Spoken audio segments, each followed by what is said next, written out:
Hello दोस्तों, मैं अर्चना पुंडीर आज आपके लिए लेकर आई हूँ अलंकार। अलंकारों को समझने के लिए इस वीडियो को शुरू से अंत तक ध्यान से देखें और इसे लाइक तथा सब्सक्राइब करना ना भूलें। अलंकार का शाब्दिक अर्थ होता है आभूषण। जैसे स्त्रियां अपना सौंदर्य बढ़ाने के लिए आभूषणों का प्रयोग करती हैं, वैसे ही काव्य की शोभा बढ़ाने वाले तत्व या साधनों को अलंकार कहते हैं। अलंकार के मुख्य दो भेद हैं, शब्दालंकार और अर्थालंकार। शब्दालंकार, जहाँ काव्य में शब्दगत चमत्कार पाया जाता है वहाँ शब्दालंकार होता है, अर्थात शब्द के द्वारा चमत्कार है।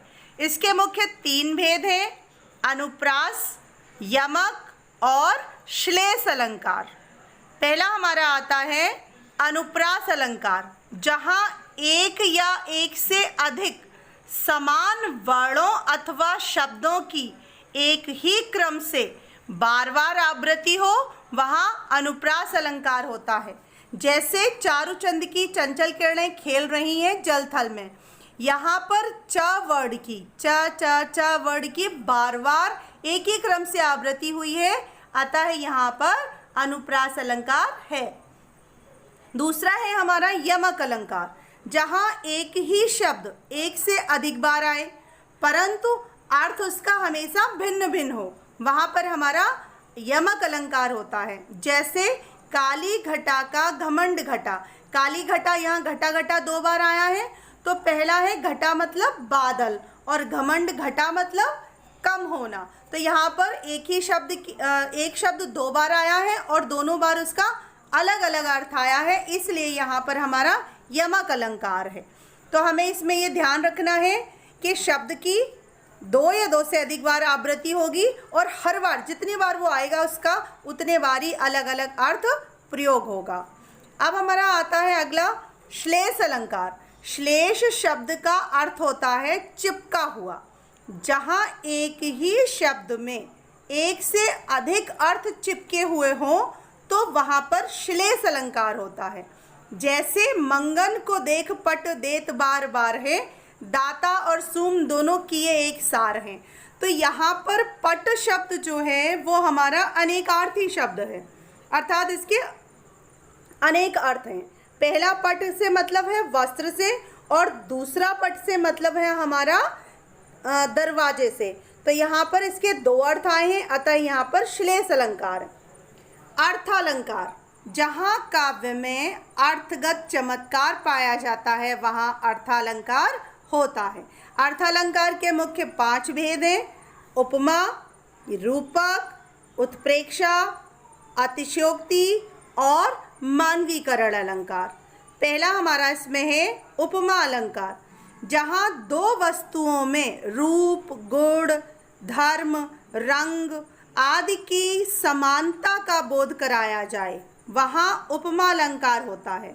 जैसे पीपर पात सरसमन डोला, यहाँ पर पीपल के पत्ते की सदृशता मन के साथ की गई है, अर्थात मन के समान पीपल का पत्ता डोल रहा है या पीपल के पत्ते के समान हमारा मन जो है वो डोल रहा है।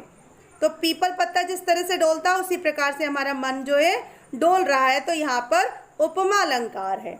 उपमा के चार अंग होते हैं, उपमेय, उपमान, साधारण धर्म और वाचक शब्द।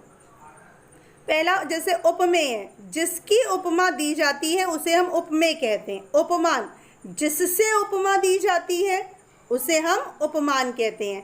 साधारण धर्म, जिस गुण या विशेषता की समानता के कारण उपमा दी जाती है उसे हम साधारण धर्म कहते हैं। और वाचक शब्द, जैसे हम सा, सी, से, जैसे, के समान, सदृश आदि शब्द जिनका हम प्रयोग करते हैं सहायता के लिए, उपमा देने के लिए, तो वो हमारा वाचक शब्द होता है। इसी के द्वारा हम पहचानते हैं कि उपमा है इसमें। रूपक अलंकार, अत्यधिक समानता के कारण जहाँ उपमेय में उपमान का अभेद आरोप किया जाता है, अर्थात दोनों को एक कर दिया जाता है, वहाँ पर रूपक अलंकार होता है।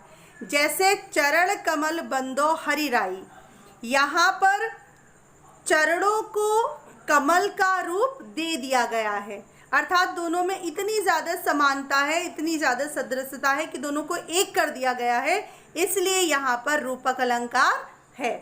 अब हमारा आता है उत्प्रेक्षा अलंकार, जहाँ उपमेय में उपमान की संभावना की जाए, वहाँ पर उत्प्रेक्षा अलंकार होता है। उत्प्रेक्षा अलंकार में मनु, मनहु, मानो, जनु, जनहु, जानो, ज्यों, त्यों आदि वाचक शब्दों का प्रयोग किया जाता है। जैसे उस काल मारे क्रोध के तन कांपने उसका लगा, मानो हवा के जोर से सोता हुआ सागर जगा। तो यहाँ पर मानो आ गया, उससे हमें सिद्ध होता है कि यहाँ पर उत्प्रेक्षा अलंकार है। अतिशयोक्ति अलंकार, जहाँ किसी वस्तु, पदार्थ या कथन का वर्णन लोक सीमा से बढ़ा चढ़ाकर प्रस्तुत किया जाता है, वहाँ पर अतिशयोक्ति अलंकार होता है।